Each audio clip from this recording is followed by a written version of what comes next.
అధ్యక్ష మా బట్టన్న కూడా ఇంత ఆవేశపడతాడు అనుకోలేదు అధ్యక్ష.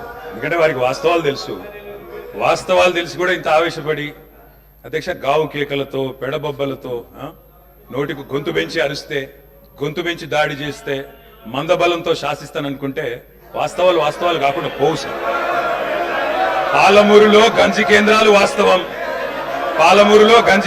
వాస్తవం, తెలంగాణలో నెత్తురు బారిన నేలలు వాస్తవం, నెర్రలు బారిన నేలలు వాస్తవం, కరెంటీ అని మాట వాస్తవం, 14 లక్షల వలసలు వాస్తవం.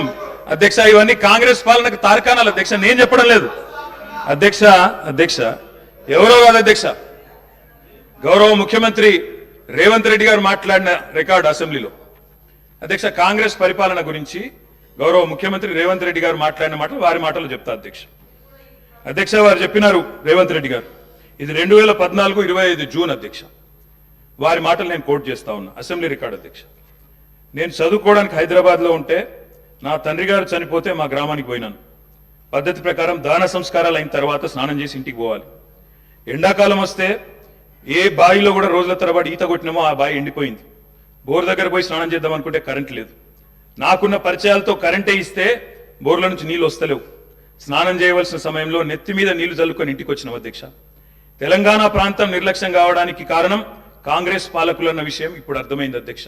ఇది నేను కాదు అధ్యక్ష, రేవంత్ రెడ్డి గారు చెప్పిన మాట, మీ ముఖ్యమంత్రి గారే చెప్పినారు అధ్యక్ష, నేను చెప్పడం కాదు. నేనేమంటున్నా అధ్యక్ష, మీరు దాచేస్తే దాగని సత్యాలు చరిత్ర అధ్యక్ష. ఇట్లా నిమిషానికి ఒకసారి ఇంటరప్ట్ చేస్తే ఎట్లా అధ్యక్ష? ఇంత ఆవేశం ఎందుకు? బట్టన్నా అధ్యక్ష, ముఖ్యమంత్రి గారు మాట్లాడతారు తర్వాత, మీకెందుకు బాధ? బట్టి గారు ఇంత బాధపడితే కష్టం. ఇందిరమ్మ పాలన గురించి రేవంత్ రెడ్డి గారు చెప్పిన మాట ఇది. ఇంకా చాలున్నాయి రేవంత్ రెడ్డి గారు చెప్పిన మాటలు, చెప్పమని చెప్తా అధ్యక్ష. This is not right sir అధ్యక్ష, you have to come to my rescue. This is not right అధ్యక్ష. ఇదేమో అధ్యక్ష సీఎం గారు సమాధానం చెప్తారు అధ్యక్ష. ఎన్నిసార్లు ఇస్తారు సార్? మరి మేము కూడా లెక్క చూడాలా? 39 మందికి అధ్యక్ష, మనం తెలంగాణ రాష్ట్ర శాసనసభలో మాట్లాడుతూ ఉన్నాం. ఆనాటి ఉమ్మడి ఆంధ్రప్రదేశ్ శాసనసభ వ్యవహారాలు కాదు, ఆనాటి ఉమ్మడి ఆంధ్రప్రదేశ్ శాసనసభ కాదు. ఇది ప్రత్యేక తెలంగాణ రాష్ట్ర శాసనసభ. ఈ శాసనసభ ఈ రాష్ట్రానికి సంబంధించి 2014 జూన్ 2 నుంచి మొదలైంది.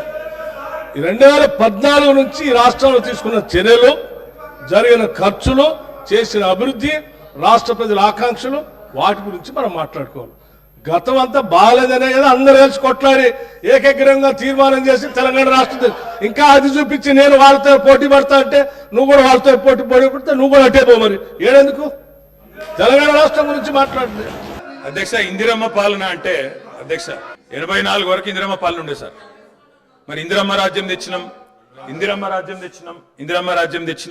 పాలన తెచ్చినాం అంటే మరి ఇందిరమ్మ పాలన గుర్తు చేయాలి కదా సార్. ఇందిరమ్మ పాలనలో గంజి కేంద్రాలు అనేది గుర్తు చేయాలి, ఇందిరమ్మ పాలనలో కరెంటు లేనిది గుర్తు చేయాలి, ఇందిరమ్మ పాలనలో నిర్బంధాలు గుర్తు చేయాలి, ఇందిరమ్మ పాలనలో నియంతృత్వం గుర్తు చేయాలి, ఇందిరమ్మ పాలనలో ఎమర్జెన్సీ రోజులు గుర్తు చేయాలి, ఇందిరమ్మ పాలనలో ఆర్టికల్ 365 ఎట్లా యూజ్ చేసి ప్రజాస్వామికంగా ఎన్నుకున్న ప్రభుత్వాలను రద్దు చేసినో గుర్తు చేయాలి, ఇందిరమ్మ పాలనలో ఎట్లా ముల్కీ రూల్ ను తుంగలో దొక్కినో గుర్తు చేయాలి, ఇందిరమ్మ పాలనలో ఎట్లా రాష్ట్ర ప్రభుత్వాలను ఒక నియంతలాగా శాసించినో గుర్తు చేయాలి, ఇందిరమ్మ పాలనలో ఎట్లా ఇంటింటికి తాగునీళ్ళు ఇవ్వలేని దుస్థితులను గుర్తు చేయాలి, ఇందిరమ్మ పాలనలో ఎట్లా అయితే గరీబీ హటావో అని నినాదం ఇచ్చి మర్చిపోయినో గుర్తు చేయాలి.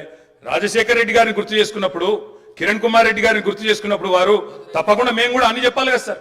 పోతిరెడ్డి పాడు పొక్కదవి నీళ్లు తీసుకుపోతుంటే హారతులు పట్టిన వాళ్ళ సంగతి చెప్పాలా, హంద్రీనివాకు హారతులు పట్టిన వాళ్ళ సంగతి చెప్పాలా, తెలంగాణకు అన్యాయం చేసిన ప్రతి ఒక్కరి సంగతి చెప్పాలా.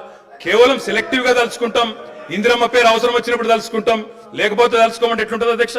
కాబట్టి తప్పకుండా చెప్పాలా. చరిత్ర అనేది దాస్తే దాగేది కాదు అధ్యక్ష. ప్రగతి భవన్ కు పోయి అక్కడ కేసీఆర్ గారి పేరు మీద మట్టి పోయంగానే చరిత్ర మరుగున పడిపోదు అధ్యక్ష. తప్పకుండా వాస్తవాలుగానే ఉంటాయి.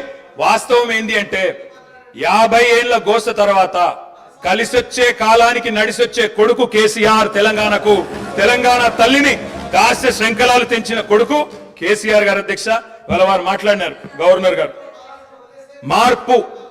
మార్పు మొదలైంది, నిర్బంధం పోయింది అన్నారు. అవును అధ్యక్ష, మార్పు మొదలైంది, నిర్బంధం పోయింది.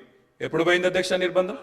జూన్ 2, 2014 నాడు దాస్య శృంఖలాల నుంచి శ్రీశ్రీ గారు చెప్పినారు అధ్యక్ష, బానిసకొక బానిస అని. దరిద్రం ఏంటంటే అధ్యక్ష, దరిద్రం ఏంటంటే గతంలో మనల్ని పీడించిన వాళ్ళు పోయినారు, కానీ వాళ్ళ పేర్లు తలుచుకునే వాళ్ళు ఇంకా అక్కడే ఉన్నారు అధ్యక్ష. అది బానిసకొక బానిస అంటే కదా అధ్యక్ష. అధ్యక్ష ఇంకొక మాట చెప్పాలి అధ్యక్ష. అధ్యక్ష ఈరోజు గత 10 ఏళ్ళని మాట్లాడుతున్నాను, చెప్తాం అధ్యక్ష. విద్యుత్ సంస్థల గురించి చెప్తాను, ఇంకా చాలా విషయాలు చెప్తాను. మధ్యలో వారే ఇప్పుడు ఒక 15 నిమిషాలు డిస్టర్బ్ చేశారు, మీరు లెక్క రాసుకోవాలి మీరు కూడా. మేము 39 మంది ఉన్నాం, వాళ్ళు 64 మంది ఉన్నారు, మిడిసిపడుతున్నారు అధ్యక్ష. ఎంత అధ్యక్ష తేడా?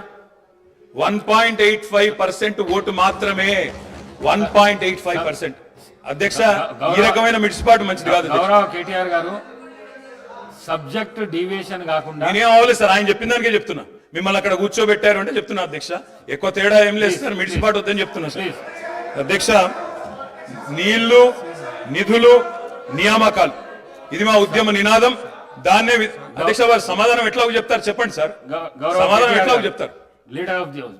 స్పీకర్ సార్, కొంతమంది ఎన్ఆర్ఐస్ కి ప్రజాస్వామిక స్ఫూర్తి అర్థము అవగాహన కాదు. మనం ప్రయత్నం చేసినా కూడా వారు తెలుసుకునే ప్రయత్నం చేయరు.